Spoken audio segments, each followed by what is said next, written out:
ओम नमः शिवाय। नमस्कार दोस्तों, स्वागत है आप सभी का आपके अपने YouTube चैनल खुशहाल ज़िंदगी में। दोस्तों, सबसे पहले आप सभी को सावन की ढेर सारी शुभकामनाएं। दोस्तों, सावन का पहला दिन 22 जुलाई को है और इसी दिन सोमवार है, यानी कि सावन का पहला सोमवार भी इसी दिन रखा जाएगा। दोस्तों, कहा जाता है कि किसी भी चीज़ का आरंभ और अंत अगर अच्छे तरीके से किया जाए तो उसका परिणाम भी बहुत सुंदर निकल के आता है। तो श्रावण का पहला दिन आप सभी में से किसी को भी चूकना नहीं है। जो लोग पूरे श्रावण महीने का नियम लेते हैं उन्हें आज ही के दिन संकल्प लेना है। किस प्रकार से संकल्प लेंगे वो भी आपको बताएंगे। और जो लोग श्रावण के केवल सोमवार में व्रत रखते हैं उन्हें किस प्रकार से संकल्प लेना है ये भी आपको बताएंगे।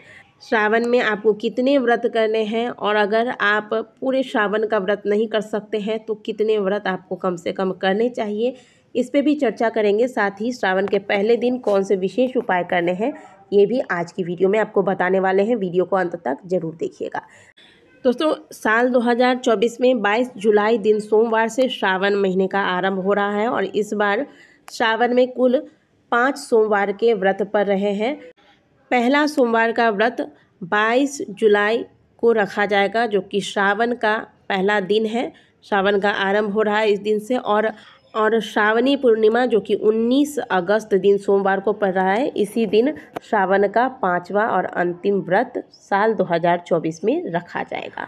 यदि आप श्रावण में पाँचों के पाँचों व्रत रखते हैं तो ये सबसे उत्तम होता है। लेकिन यदि आप पाँचों व्रत नहीं रख पा रहे हैं तो आप कम से कम 3 व्रत रखें। अगर 3 भी नहीं हो रहा है तो पहला व्रत जो कि 22 जुलाई को है और अंतिम व्रत श्रावण का अंतिम व्रत जो कि श्रावणी पूर्णिमा में 19 अगस्त को रखा जाएगा, इस दिन आप व्रत कर सकते हैं। तो आप देख लीजिएगा, या तो आप 5 सोमवार के ही व्रत करें या तो 3 व्रत करें, पहला अंतिम और बीच में कोई एक व्रत कर सकते हैं, या फिर केवल 2 व्रत पहला और अंतिम। इस प्रकार से आप श्रावण के सोमवार का व्रत कर सकते हैं। अब जो आप व्रत का संकल्प लेंगे तो महादेव के मंदिर जब जाएंगे आप पहले दिन, तो महादेव के समक्ष हाथ में थोड़ा सा पुष्प, गंगा जल और कुछ द्रव्य दक्षिणा यानी कि 1-2 सिक्का आप रख कर फिर आप इस प्रकार से संकल्प करें। अपना नाम, गोत्र और अपना स्थान बता दें और फिर महादेव के समक्ष संकल्प करें कि हे भोलेनाथ, मैं इस श्रावण के पवित्र महीने में पड़ने वाले 5 सोमवार के व्रत का संकल्प लेती हूँ। मैं इस मनोकामना के साथ, अपने मनोकामना महादेव के समक्ष रखें कि मैं इस मनोकामना के साथ इन 5 सोमवार का व्रत करूँगी। हे महादेव, आपकी कृपा से मेरी मनोकामना पूर्ण हो और मैंने जो संकल्प लिया है वह भी पूर्ण हो। इस प्रकार से संकल्प करके जो भी आपने दक्षिणा हाथ में लिया है वह महादेव के समक्ष रख दे, पुष्प वगैरह वहीं महादेव के समक्ष छोड़कर फिर आप पहले दिन की पूजा, जो आप पंचामृत वगैरह जो भी लेकर गए हैं, जो आपकी पूजा विधि रही है उस विधि से महादेव की सुंदर तरीके से पूजा कर ले। लेकिन संकल्प जरूर कीजिएगा। संकल्प के बिना कोई भी अनुष्ठान पूर्ण नहीं माना जाता। तो जितने व्रत रखने हैं उतने व्रत के आप संकल्प करेंगे। जो लोग पार्थिव शिवलिंग बनाकर प्रतिदिन पूजा करेंगे, तो आप प्रतिदिन कितने पार्थिव शिवलिंग बनाने वाले हैं वह आप पहले ही दिन सोच लीजिएगा कि मैं प्रतिदिन इतने शिवलिंग बनाकर फिर पूजन करूंगी या करूंगा। और इसका आप संकल्प लें कि मैं श्रावण महीने में प्रतिदिन इतने, अगर आप 11 शिवलिंग बना रहे तो 11 पार्थिव शिवलिंग बनाकर इसका पूजन करूंगी या करूंगा। इस प्रकार से आपको संकल्प ले लेना चाहिए। तो ये तो हो गई सुबह के पूजा में आपको क्या करना है वो आप पहले ही दिन संकल्प ले लेंगे। अब शाम के समय में भी महादेव के मंदिर में जाने का एक नियम बना ले इस श्रावण के महीने में। यदि आप प्रतिदिन जाते हैं तब बहुत अच्छा है, लेकिन अगर प्रतिदिन नहीं जा सकते तो प्रत्येक सोमवार को, श्रावण के महीने में जो 5 सोमवार पड़ेंगे, प्रत्येक सोमवार को और इसके अलावा जो एक श्रावण महीने में पड़ने वाले दोनों प्रदोष, शिवरात्रि और पूर्णिमा और अमावस्या, इन खास दिनों में महादेव के मंदिर जरूर जाइएगा। और महादेव के मंदिर में आप 5 घी के दीपक, छोटे छोटे से आप आटे की लोई से दीपक बना लीजिएगा या फिर मिट्टी की भी दीपक बना के ले जा सकते हैं। इसमें गोल बाती रखिएगा और घी डालिएगा और साथ में इसमें आप थोड़ा सा काला तिल डालकर सुंदर तरीके से दीपक तैयार करके महादेव के जाएं और महादेव के समक्ष इस प्रकार से दीपक प्रज्वलित करें। तो श्रावण महीने में शाम के समय का ये आप संकल्प ले लीजिएगा ये संकल्प भी आपको सुबह के पूजा के समय ही लेना चाहिए। इसके अलावा श्रावण के पहले दिन जब आप महादेव के मंदिर जाते हैं तो एक बेलपत्र लीजिए।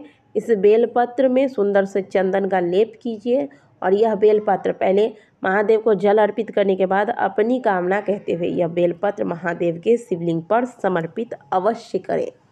अब जिनको बेलपत्र नहीं मिल पाएगा वो क्या करेंगे, वो मंदिर में जो चढ़े हुए बेलपत्र है वहाँ से बेलपत्र उठाएं, इसे धोइए, फिर इसमें सुंदर से चंदन का लेप कीजिए और इस चढ़े हुए बेलपत्र को इस प्रकार से तैयार करके महादेव को पुनः अर्पित कीजिए। श्रावण महीने में चाहे आप जो भी नियम लेते हैं, प्रत्येक दिन मंदिर जाके पूजन करने का नियम ले रहे हैं या फिर घर में पार्थिव शिवलिंग बनाकर पूजन करने का नियम ले रहे हैं, लेकिन समय का आपको ध्यान रखना है। आप प्रयास कीजिएगा कि आपकी जो पूजा है वह प्रातःकाल 7:30 बजे से पहले पूर्ण हो जाए।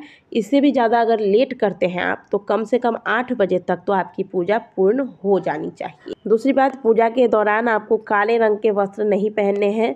हरा, नारंगी, पीला, लाल, इनमें से जो भी रंग आप पहनना चाहे पहन ले, लेकिन डार्क कलर का प्रयोग आप पूजन के दौरान बिल्कुल भी नहीं कीजिएगा और काला रंग तो बिल्कुल श्रावण महीना में पहनना ही नहीं है। बात करें व्रत विधि की तो व्रत सब अलग अलग तरीके से रखते हैं। कुछ लोग पूजन करके शुद्ध सात्विक भोजन कर लेते हैं, लेकिन यह व्रत के अंतर्गत नहीं आता है। आपने पूजा किया और आप शुद्ध सात्विक भोजन ले रहे हैं, ये ठीक है, लेकिन जो व्रत का नियम है तो श्रावण सोमवार के व्रत में अनाज और नमक का बिल्कुल भी प्रयोग नहीं किया जाता है। तो यदि आप अनाज या नमक का किसी भी तरीके से सेवन कर रहे हैं तो आपका व्रत जो है वह पूर्ण नहीं होता है। श्रावण के व्रत में आपको पूर्ण तरीके से फलाहारी भोजन ही करना चाहिए।